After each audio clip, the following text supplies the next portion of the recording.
And we are live, ladies and gentlemen. Welcome to another Blue Ribbon Mastermind call, April 9th, 2020. We are a solid 3.5, by some people's counts, 4 weeks into coronavirus, social distancing. Some people are social distancing from social networking. We're self-isolating. We are talking about virologists and epidemiologists. We're getting hog wild. So it's a pretty intense time. And I just want to give you guys a couple updates on what's going on across the three businesses that I'm actively operating: Boom, Smart Marketer, Zipify. And then I'm going to bring on Big Drewski, Big Drew Baca, as some people in certain circles call him, because Drew, CEO of a $150 million a year dropship retailer, old school, one of my oldest buddies in the e-commerce game, Blue Ribbon member, has lived through a couple downturns in the market and has some really interesting takes on what to look at and what to look for and some of the things we can do in those downturns. So thanks for being here, Drew. I think you're muted at the moment, but are you here with us? Can't see you actually, because I've only got my screen on. Yes, I am here. Can you hear me? All right, cool. So I'm going to call on you here in just a minute. But let me first tell you sort of, let's give an update on Boom. So Boom, last we talked about 9 days ago, whenever that was, we hadn't really fleshed out our plan. We'd kind of just run our sale to improve our cash position. We were looking at the potential of only having a 2.5 months of supply at the rate of sales that we were doing, which is $80,000 to $100,000 a day in revenue. So at that rate, we had about 2.5 months of supply. Our New York manufacturer is completely down, offline, and they make our two hero products, Boomstick Glimmer and Boomstick Color. Without those, we can't onboard new customers. I mean, that is what people come to buy on the front end. Since then, one of our fulfillment warehouses had an outbreak of coronavirus and had to shut down. Thankfully, we're distributed amongst three. They took a couple days off, cleaned the whole place up, and then opened back up, which is good for us. And so, we were sitting with it and sort of looking at what was available in the stimulus package, looking at what makes the most sense in terms of, do we just operate at full bore, sell out of the inventory while we know that we can sell, and then just be out of business until we can, if our supplier doesn't come back online within the next 2.5 months, just be out of business, furlough everybody, shut it down, and kind of reopen when we can. Do we throttle down and extend the inventory we have?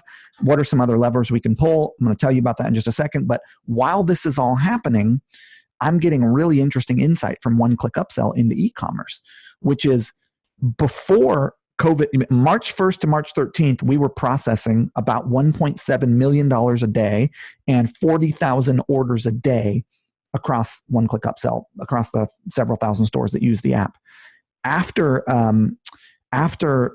Since March 15th to now April 9th, we're up to an average of 2.7 million. So a whole additional $1 million a day in revenue coming from the same number of stores.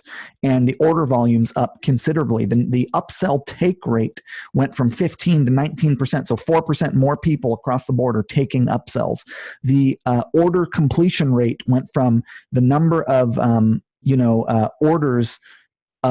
So basically it was like 36% of the checkouts that started were being completed. Now it's like 42%. So a solid 40% more revenue being processed, a solid 30 to 40% more orders happening, a solid 4% increase in order completion rate, and a solid 4% increase in upsell take rate. So e-commerce, even if we are Amazon business owners who have their inventory stuck in Amazon, even if we are, and Drew, I think Drew's gonna talk a little bit about this, even if we are in my spot where our supply chain, I manufacture in New York.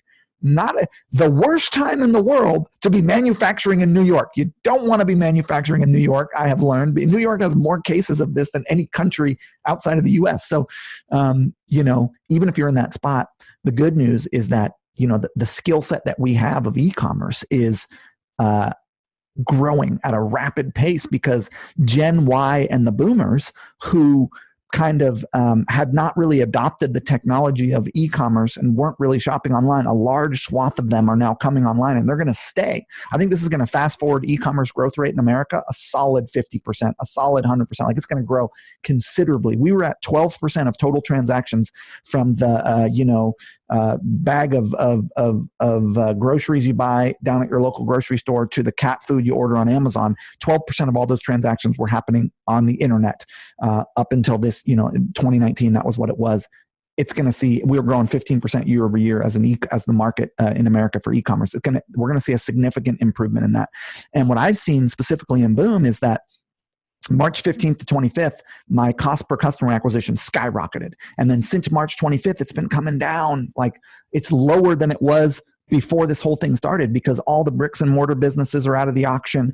All the, we're in this recession, right? But demand has not dried up. It's just been reallocated. Like, people who sell coolers and luggage and, stuff that is like, those markets are hosed, but markets like home improvement stuff, pet supplies, supplements, tactical gear, those markets are up. So the demand is just being shifted to the folks who are selling the stuff that's relevant to this particular moment. But even if this particular moment is struggle city for you, like it is for my brand right now, I'll tell you what we decided to do.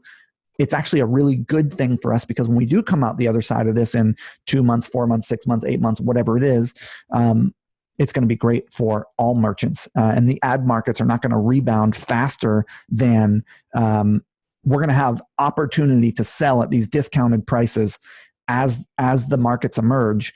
So it's really good for us. So what we decided ultimately on the biggest picture, it's really wonderful for us. And I've got some really big, I have been going into what I'm going to do with Boom. I meant to actually give you an update on Blue Ribbon Live. Now I'm going to finish the Boom story. Then I'm going to give you the update on Blue Ribbon Live. So with Boom, what we decided to do was throttle back our acquisition spend from $14,000 a day down to $4,000 a day. We've throttled back our remarketing and loyalty spend from, let's say $6,000 to $8,000 a day down to about $2,500 to $3,000 a day. So we basically cut our paid amplification spend on every level, mostly on the awareness and acquisition, but also on remarketing and loyalty, considerably, to operate in that $30,000 to $40,000 a day window of revenue, which for us will cover my overhead of my staff salary, and it'll cover my overhead, and it'll just give me just a little bit of profit. Not a huge amount of profit, but it will take my 2.5 months of inventory and extend that out 5 months. Now, my New York supplier is very, very, very likely. My estimation is supply chain and manufacturing facilities in New York in particular, because we're the first to get hit, which means we're the first to come back up, will be back online within 2 months. So I'm taking a much more conservative approach. I could just sell through the inventory I have while prices are cheap and just bet on that, but I'm more conservative when it comes to keeping my team employed.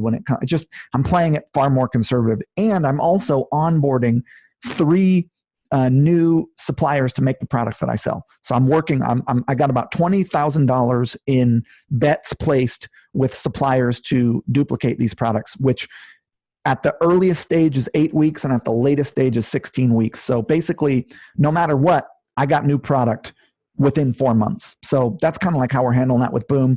We've stopped all promotion. We've stopped all sales in terms of like running sales to our list. We're still doing content marketing as per normal. We're still doing, our 3-4 blog posts a week, our videos and all that kind of stuff, which we'll get into. We'll do another Blue Ribbon call where I break down kind of like our coronavirus marketing plan. But we're just leaving that status quo at the moment. But we're not running any sales or promotions. We've throttled back advertising, and we're basically going to operate at essentially slightly above break even though it's painful to do so because the ad markets are so soft. We've got to, play that conservative. To answer the question about the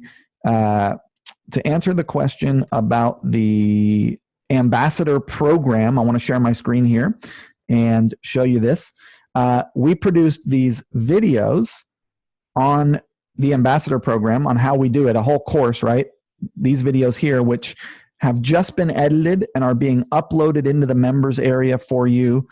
If not tomorrow, then Monday. So that course, that training program on how we run our ambassador program and get all the assets that are working the best for us in terms of paid ads is coming. And it's a really, really wonderful training. So I'm excited to share that with you guys early next week. Now, Before I bring Drew on, I want to give you an update about Blue Ribbon Live